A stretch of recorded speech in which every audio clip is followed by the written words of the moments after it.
For Microsoft, Xbox One X is the latest step in a long recovery, if not in terms of closing the gap on Sony and the PS4, then certainly in rebuilding the Xbox name. Microsoft has been playing catch-up ever since it first pitched Xbox One to the world more than 4 years ago, and the overwhelmingly negative response to the company's vision resulted in some spectacular backpedaling. A changing of the guard at Xbox with Phil Spencer replacing Don Mattrick as boss was an implicit admission that the reveal had been a disaster. Meanwhile, Xbox One quickly fell into second place behind a resurgent PlayStation. As PS4s flew off the shelves, Spencer spearheaded a recovery that aimed to put games and players first.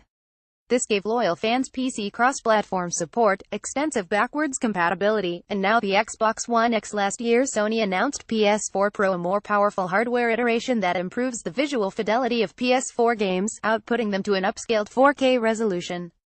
Reports indicated, however, that Microsoft had something even beefier up its sleeve.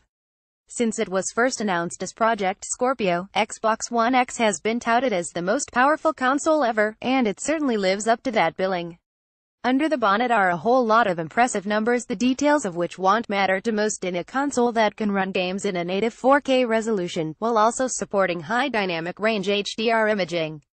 Some games will also be able to run at 60 frames per second as well, including first-party titles.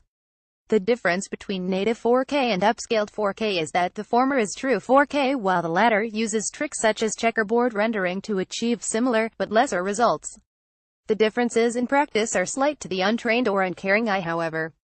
Not every game that supports Xbox One X will be rendered in native 4K, some too will be upscaled, but Xbox One X is better equipped than PS4 Pro to deliver this, meaning whether or not a game does is down to individual developers and publishers rather than Microsoft. What matters is the difference between 4K and the 1080p standard of regular Xbox One and PS4 consoles, and that difference is huge. That's no revelation, of course. It looks better, but Xbox One X owners who haven't sampled 4K before will be blown away by the visual leap. Even those without a 4K television will notice a difference, not just to games offering support but every game, even backwards compatible original Xbox and 360 titles. One X improves performance across the board visually and by shortening load times. Assassin's Creed Origins is one of the games offering Xbox One X support. Ubisoft Xbox One X is a well-built machine that offers the best visuals of any console. The only problem with the hardware itself is the 1TB hard drive, which already feels small considering some AAA titles with 4K support weigh in at over 100 GB. Otherwise, the bulk of One X's problem are those of Microsoft, and the legacy of Xbox One. The original Xbox One was a terrible device. For a long time following its release it had a woeful user interface UI, third-party titles played and looked better on PS4, its catalog of games had no real chart-dominating must-haves, and it wasn't at all well-conceived or designed. Last year's Xbox One S was a huge improvement, offering a new base console that was better made and offered support for HDR and 4K Blu-rays as does the One X it went on sale as. Microsoft continued to improve the console's UI, moving further away from the Kinect-dependent horror show it launched with, but still the console lacked exclusives. When it comes to potential system sellers, the last year saw only Gears of War 4 and Forza Horizon 3, and this year there's Forza Motorsport 7. I'm sorry, Super Lucky's Tale, but no. The only exclusive Xbox One has that people are excited about is PlayerUnknown's Battlegrounds, and that's only exclusive for a limited time. PUBG has been a phenomenon on PC, and so has garnered significant interest among console players, but as a sometimes ropey early access title it isn't exactly the game to sell the most powerful console ever.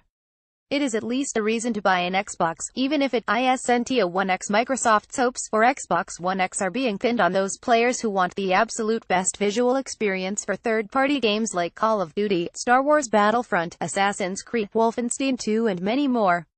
On that front, it truly delivers, but how many of those players who most likely already own a console capable of playing those games have £450 to spend on the device, and even more if they want a 4K television to get the best out of it? Xbox One X is a remarkable piece of hardware, but it isn't a console for 2017.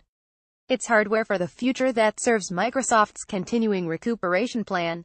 All Microsoft needs are games that make players as excited as PlayStation exclusives like Spider-Man and The Last of Us Part 2, but currently there is nothing like that on the horizon, bar Sea of Thieves. The reality for Microsoft is that this current generation has long been lost. The Xbox division can do everything it can to thrive in second place and claw back some ground, but ultimately the goal should be to set up for the next generational leap forward, whenever that may be and whatever form it might take. Xbox One X is a sure sign that Microsoft is ready for that, but what exactly does it offer players right now? It's a console targeting a very small audience of players who want the very best performance but don't own a PC, but even then it simply doesn't yet have the software support it needs to justify its own existence. However, the console's problems are largely separate from the hardware itself, which is impressive and absolutely delivers on its promise. Its release doesn't address Microsoft's wider problems, but as a product it is of the utmost quality. The Xbox One X. Microsoft